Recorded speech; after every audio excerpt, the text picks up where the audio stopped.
Tauco merupakan bumbu makanan yang terbuat dari kacang kedelai. Sejarah mencatat tauco mulai muncul di kawasan Cianjur, Jawa Barat sejak tahun 1800-an. Proses pembuatan yang memakan waktu berbulan-bulan menarik untuk kita lihat bagaimana proses produksinya. Selengkapnya Kiki Haryadi mengajak Anda untuk membuat dalam sehari menjadi produsen tauco Cianjur.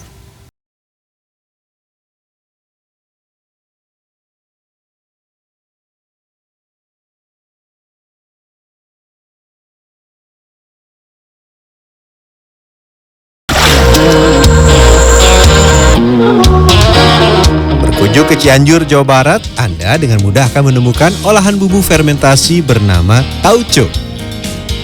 Di kota ini tauco sudah menjadi ikon dan kerap dijadikan oleh-oleh para wisatawan yang datang ke sini. Salah satu produsen tauco yang legendaris berada di kawasan Cijedil, Cugenang, Cianjur yang sudah ada sejak 1880. Di sini produksi tauco dilakukan setiap hari dan masih secara tradisional dikelola generasi keempat.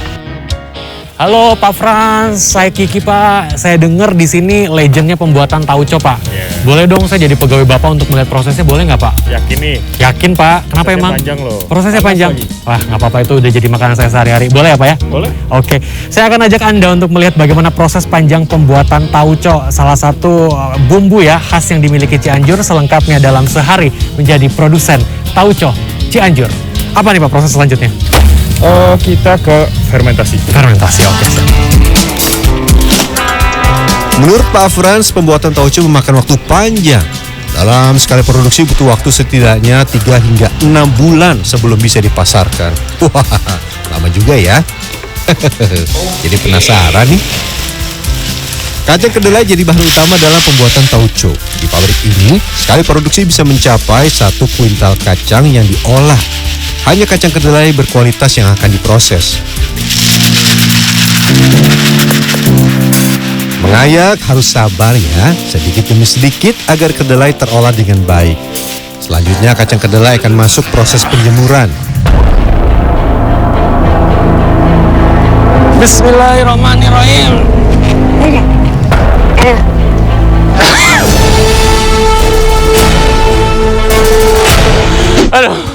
Aduh. Kalau tadi lihat Pak Asep, jalannya cepat banget. Kalau saya ini perlahan seperti ini. Tapi nggak apa-apa, semangat. Pak Asep, Bapak berat banget. Bisa Pak, bisa. Saya pasti bisa Pak. Energi matahari jadi faktor utama agar bisa kering sempurna. Karena itu ratakan dengan alat khusus agar jangan sampai kedelai saling menutup. Setidaknya penjemuran ini memakan waktu beberapa hari.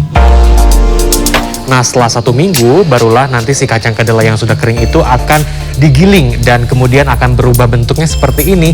Jadi akan terbagi 2. Yang selanjutnya kita akan masuk ke proses selanjutnya. Wah lama juga ya. Setelah digiling, kacang kedelai kemudian dicuci. Proses pencucian dilakukan secara manual di tempat besar berbahan keramik ini. Rendam kacang kedelai sampai tenggelam. Nah, pertama tangan kita harus dipastikan bersih. Masukkan tangan ke dalam gunungan kacang, angkat dan kucek-kucek dengan air seperti ini. Lakukan berulang-ulang. Biasanya proses pencucian memakan waktu 30 menit sampai 1 jam. Saat pencucian adalah sekaligus memisahkan kulit dan daging kacang kedelai. Nah, kulit kacang kedelai ini biasanya akan mengambang dalam air pencucian. Waduh, meskipun sudah dilakukan berkali-kali, tapi lumayan susah juga ya. Setelah dipastikan bersih, rebus kacang kedelai. Proses perebusan dilakukan di kuali besar ini. Sedikit demi sedikit kacang kedelai yang sudah bersih dimasukkan untuk masuk proses perebusan. Nah ini proses perebusan sedang berlangsung. Jadi kalau di tempat ini pembuatan tauco sekali merebus itu bisa 1 kuintal ya Pak ya? 1 kuintal. Durasinya lama juga, seharian. Jadi setelah itu, setelah dikukus selama seharian baru bisa masuk ke proses selanjutnya. Panas! Setelah dipastikan masuk semua, langsung rebus. Jangan lupa ditutup ya. Tarik, Mang.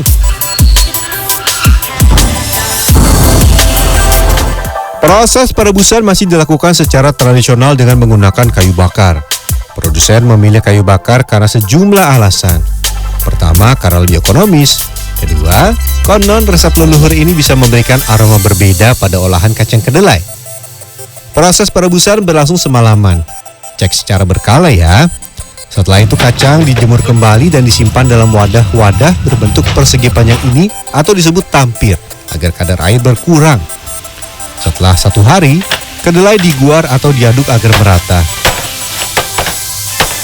Wih. Aduh. Harus begitu tekniknya. Tadi saya sempat diajarin sama Pak Ucup, tapi memang agak susah, agak tricky. Jadi biarin aja deh Pak Ucup yang kemudian lakukan. Pak, yang ini belum nih Pak ya? Aduh, ini memang harus dijemur di bawah terik matahari langsung. Jadi memang bisa Anda bayangkan ini sepanas apa sekarang.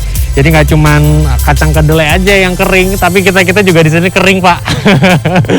Silakan Pak. Kacang kedelai yang sudah kering kemudian akan dimasukkan ke dalam satu wadah seperti ini untuk difermentasi. Eits, sebelum ke proses selanjutnya, tampir harus dibersihkan dulu satu persatu.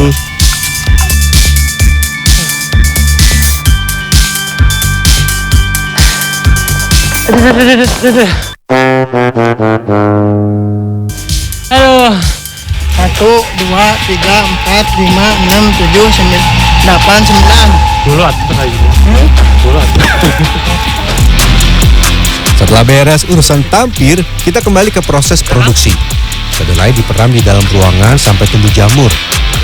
Pada tahap ini, bakteri yang berperan didominasi oleh Geobasilicus Weissela bacillus, Staphylococcus, dan Streptococcus.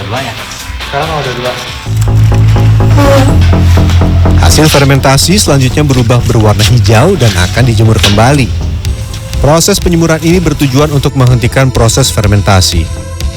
Fermentasi tahap 1 beres. Selanjutnya, fermentasi garam atau fermentasi kedua.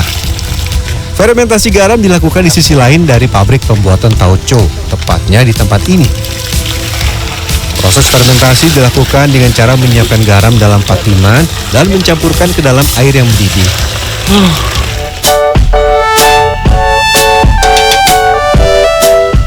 Setiap hari saat cuaca cerah, patiman dibuka serta rendaman kedelainya diaduk. Proses ini bertujuan untuk membuat perputaran oksigen patiman baik, karena oksigen dibutuhkan bakteri-bakteri baik untuk tumbuh dan memproses kedelai. Nah, efeknya air pada rendaman akan menyusut dan kering. Fermentasi garam selesai. Eits, tapi masih belum jadi. Berikutnya akan masuk ke dalam guci besar untuk fermentasi selanjutnya yang memakan waktu selama 5 bulan. Kenapa lama? Karena tauco akan dikeringkan secara alami dengan sinar matahari. Selain itu, semakin lama tauco juga akan semakin enak. Tauco ini disebut tauco kering. Nah, di sini dijual juga tauco basah yang sebelumnya sudah diolah dengan bumbu-bumbu rahasia tauco cap meong. Untuk tauco basah, tauco kering dimasak kembali bersama gula merah dan gula pasir hingga 3 jam. Selama proses memasak, pengadukan harus terus dilakukan. Tauco basah yang sudah diolah disimpan ke dalam gentong dan sudah bisa dipasarkan. Ada banyak kemasan yang disediakan, mulai dari botol kecil hingga botol sedang. Nah, yang menarik dari penjualan tauco di tempat ini ternyata masih menjaga nilai-nilai luhur atau tradisi leluhur. Jadi orang yang datang ini tidak langsung bisa mengambil dari display ya, tapi ternyata harus disiapkan secara manual seperti ini. Jadi orang yang datang kemudian mau pesen ukuran berapa, baru deh si tauconya dimasukkan ke botol misalkan.